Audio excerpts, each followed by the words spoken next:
Last year, these stores were operating normally, but this year I noticed they have all gradually closed down. I live in an area full of high-rise buildings with 34 floors. A few years ago, this place was bustling with people coming and going. During rush hours, the elevators were so packed that people couldn't move. All 3 elevators were always full. This year, there are hardly any people around. Even during rush hours, the elevators were quite empty. I just don't get it. Where did everyone go? Are they all staying at home, scrolling their phones?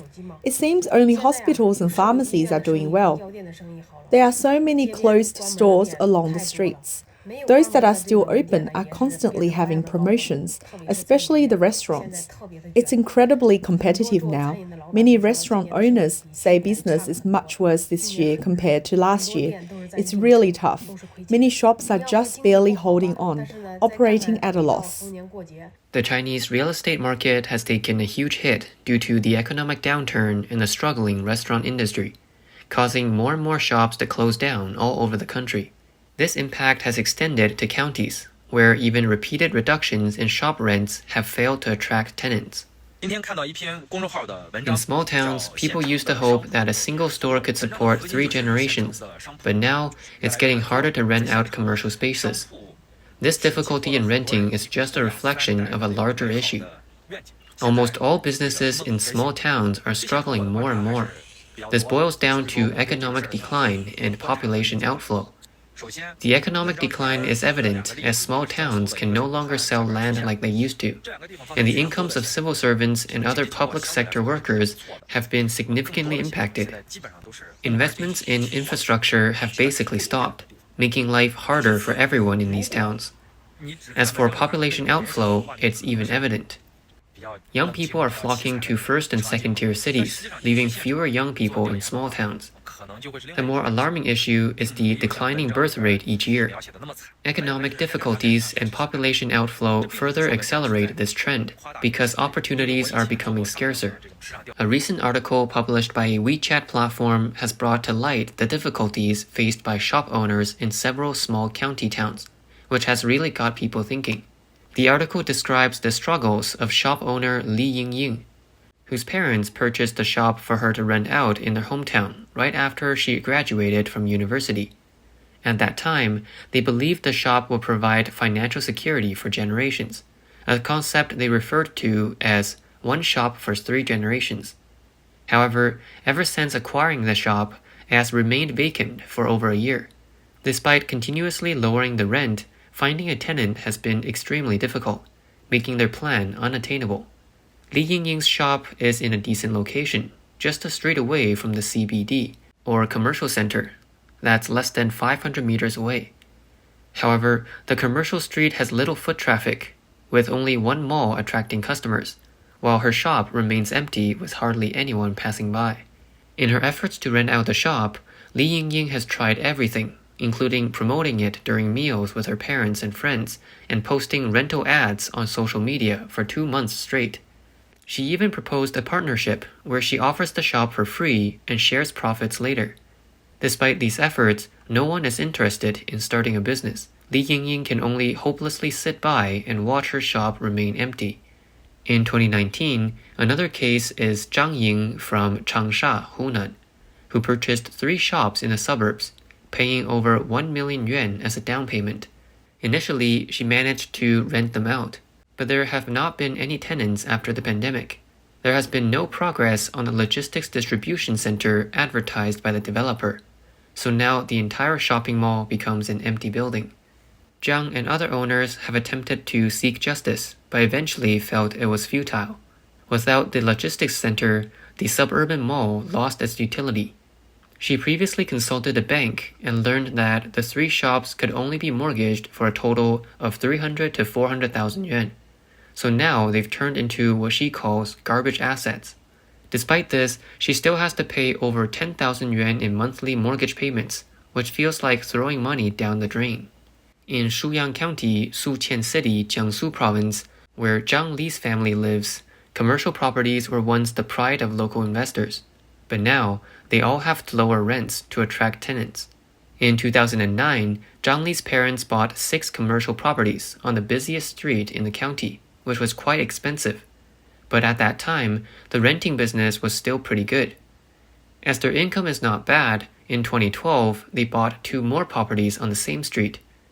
At their peak, these properties could be rented out very quickly.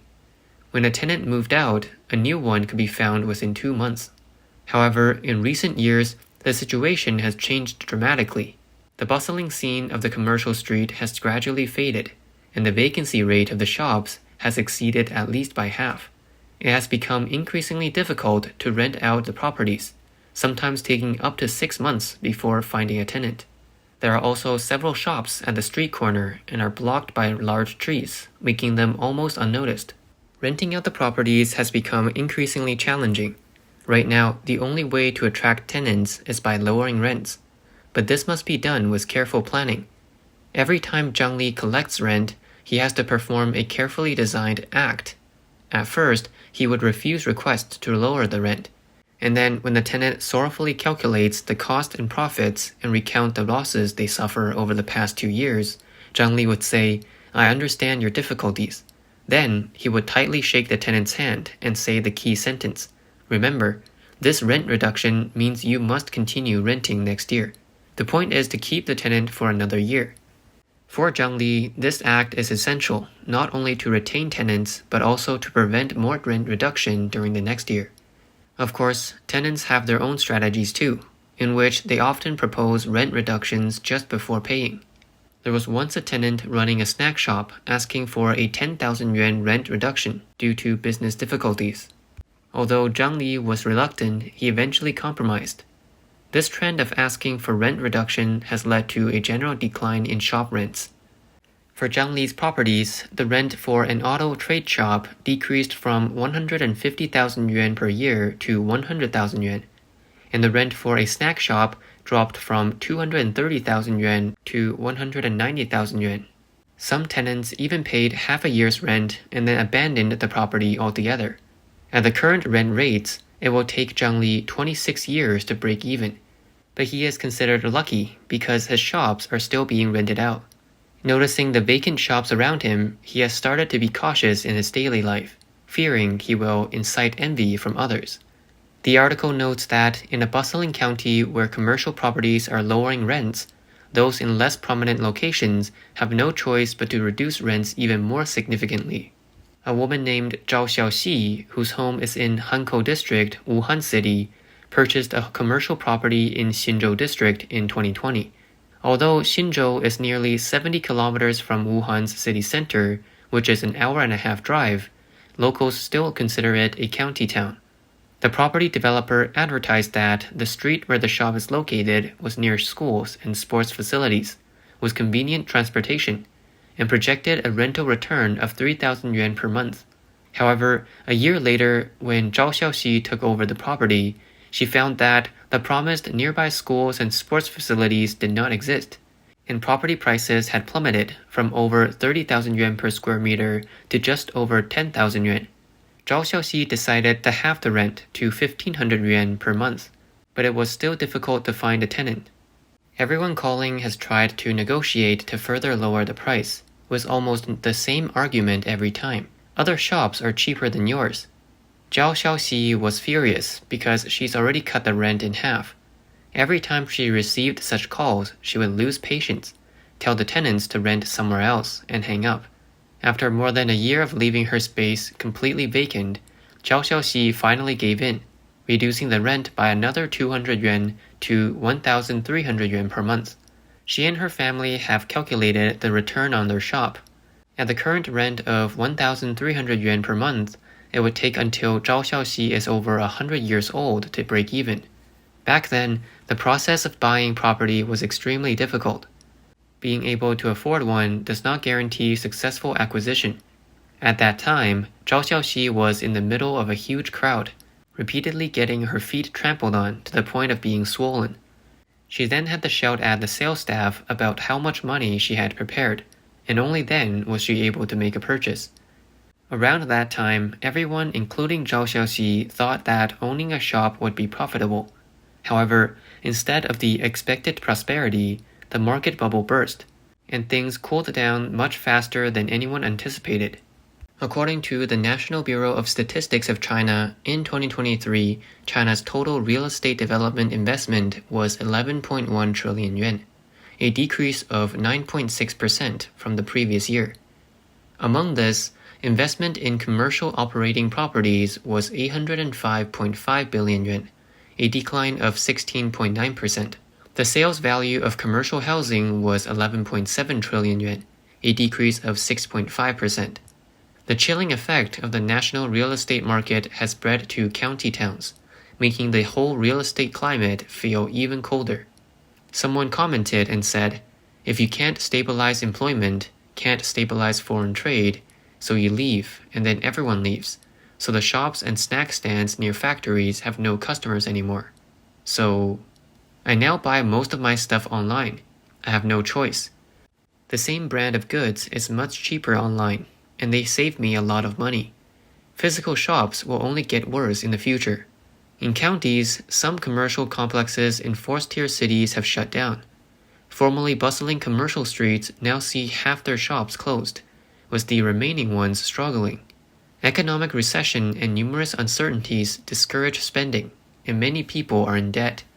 The article highlights that commercial real estate has entered an era of excess. According to China International Capital Corporation's 2022 forecast, in the next 2 to 3 years, the annual reasonable growth in the number of shopping centers across China will be less than 400.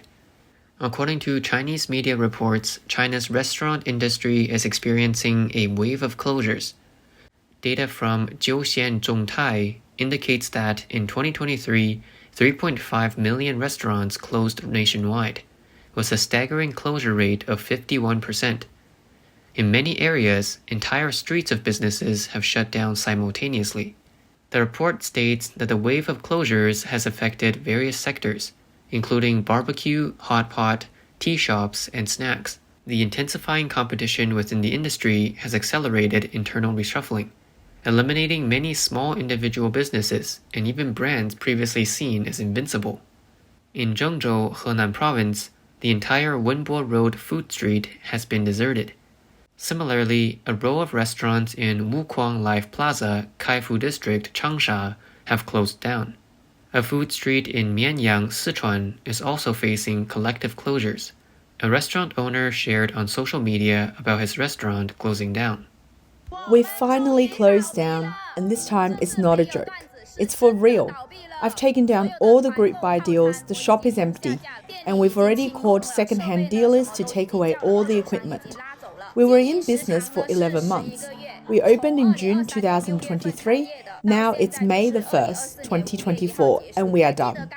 I remember when it first opened, it was very popular, and I was full of confidence. Since entering the restaurant business, staying up until 5 or 6 in the morning has become the norm, and my hair started falling out. Looking in the mirror every day, I felt like I was aging rapidly. Staying up late is really harmful to your health, especially for women. After a year of this, my menstrual cycle became irregular, and I had heart palpitations. I visited a doctor several times, fearing I might die at any time.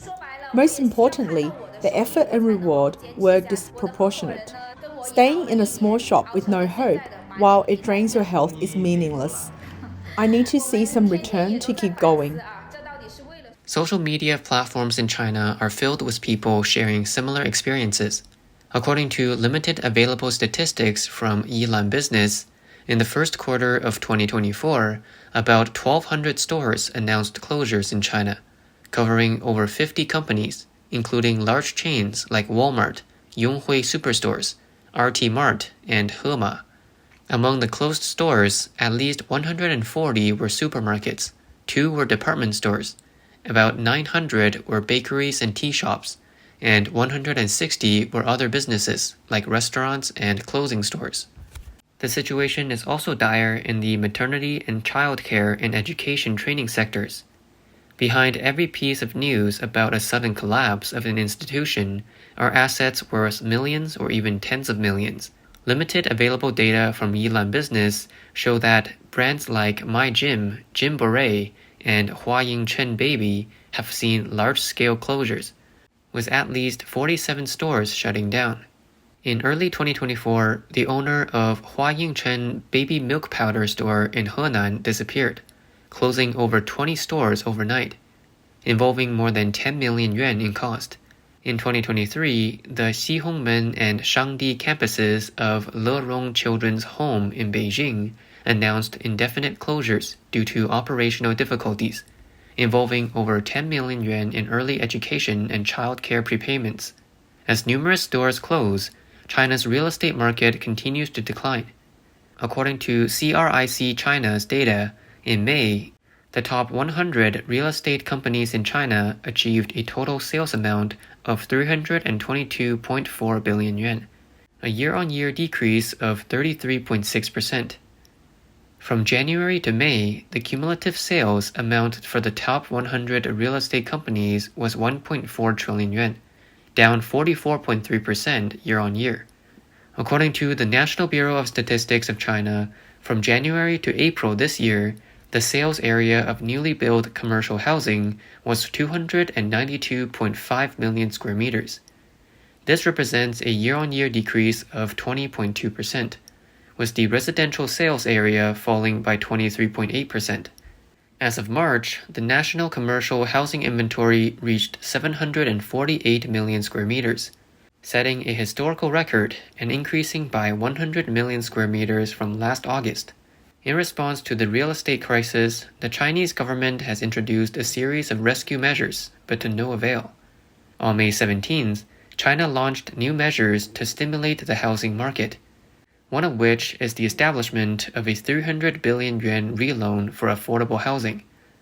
This is so that the government can directly purchase existing homes as affordable housing.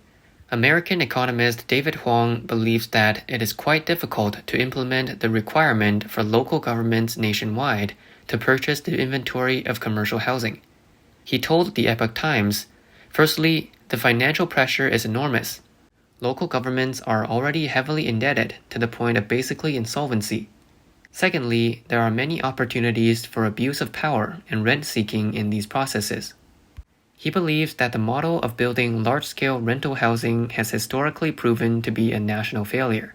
Not only is the capital requirement high, but the actual operation is also unscientific. Now, buying millions of homes is just a way for officials to exploit rent-seeking opportunities and corruption.